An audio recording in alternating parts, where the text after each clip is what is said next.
estudiar la lección tercera de Derecho Constitucional 2, las garantías de los derechos fundamentales. En este primer vídeo abordaremos la parte 1 de la lección.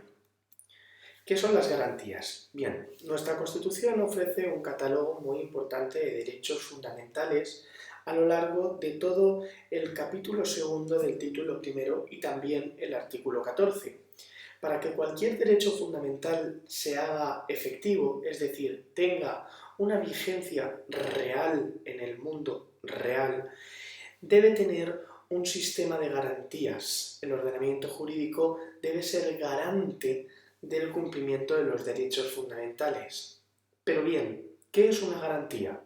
Podemos definir garantía como aquel instrumento jurídico que persigue el cumplimiento y sometimiento de cualquier sujeto del derecho, ciudadanos o instituciones, empresas, etc., a una determinada obligación o a un conjunto de ellas. En este caso, al conjunto de obligaciones que nacen de la existencia de los derechos fundamentales, es decir, del derecho fundamental a la vida nace la obligación de no quitar la vida a otra persona.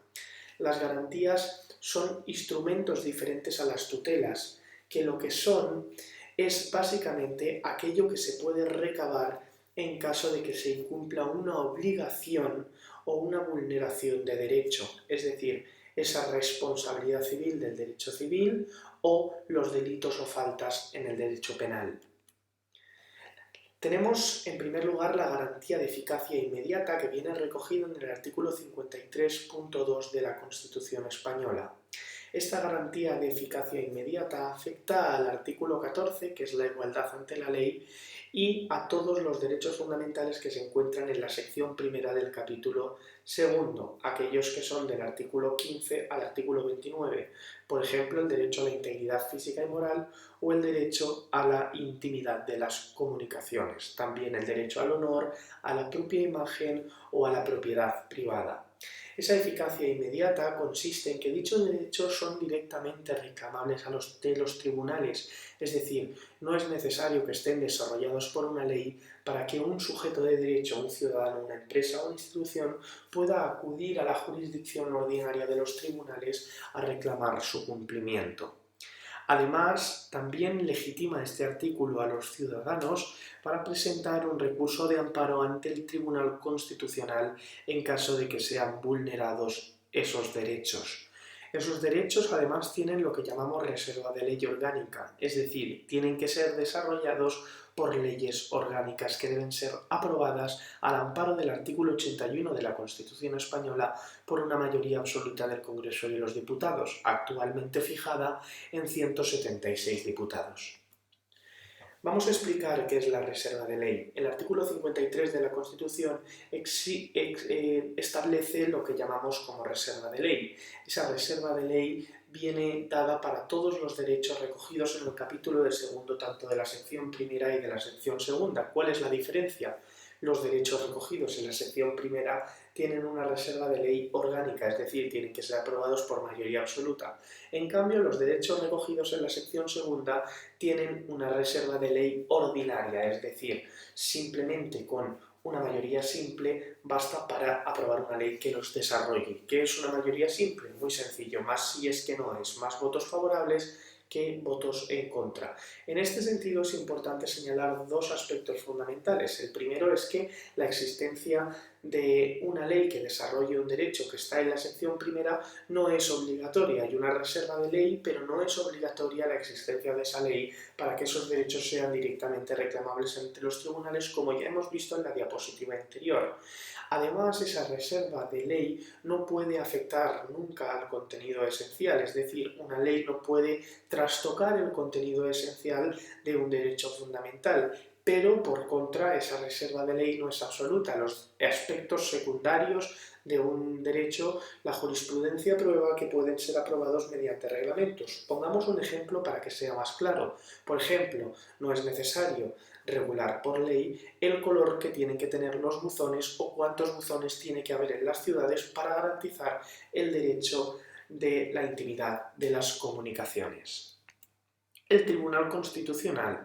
El Tribunal Constitucional es una institución que tiene dos objetivos. es de doble objeto. El primero es el de ser el máximo intérprete de la Constitución mediante sus sentencias y resoluciones, y además es un medio de eficacia del cumplimiento de la misma, como vamos a ver en este apartado. Viene regulado en el título 9 de la Constitución, aquel que engloba los artículos 159 hasta el artículo 165, y en su ley orgánica, la ley orgánica del Tribunal Constitucional. El Tribunal Constitucional no es un órgano judicial, es un órgano constitucional, y eso tiene que quedar muy claro. Además, no actúa de oficio. Ante él se debe presentar un recurso de inconstitucionalidad o un recurso de amparo atendiendo al artículo 161 de la Constitución española. ¿Qué es el recurso de inconstitucionalidad? Bien, es aquel recurso que se presenta por parte del presidente del gobierno, del defensor del pueblo, de 50 diputados o 50 senadores, de los consejos de gobierno de las comunidades autónomas y las asambleas legislativas de las mismas, en caso de observar que una ley es contraria a lo establecido en la Constitución, visto el artículo 162 de la Constitución española. El recurso de amparo se presenta en caso de violación de un derecho fundamental y un ciudadano, en caso de que padezca dicha vulneración, está legitimado para presentarlo en su caso. También pueden presentarlo el defensor del pueblo y el Ministerio Fiscal, atendiendo también al mismo artículo 162 de la Constitución española. Las sentencias del Tribunal Constitucional tienen carácter vinculante. En caso de que estemos hablando de un recurso de inconstitucionalidad, dicho recurso expulsará del ordenamiento jurídico la parte de la norma o la norma que declaren inconstitucional. En caso de un recurso de amparo, si éste desplaza una sentencia, también dejará sin efectos dicha sentencia en caso de que considere que esta sentencia judicial supone la vulneración de un derecho fundamental. El defensor del pueblo. El defensor del pueblo también es una institución constitucional que funciona como alto comisionado de las Cortes Generales para la defensa de los derechos. Es decir, es el brazo o institución del Poder Legislativo para defender los derechos fundamentales. Este brazo viene regulado en el artículo 54 de la Constitución española y en su ley orgánica, la Ley Orgánica del Defensor del Pueblo. Su función principal es la de supervisar la actividad de la administración pública en lo que afecta a los derechos fundamentales. Todo ciudadano, toda persona natural que tenga un interés legítimo, es decir, a la que se le esté vulnerando un derecho constitucional o que así lo considere, puede interponer una queja ante el defensor del pueblo.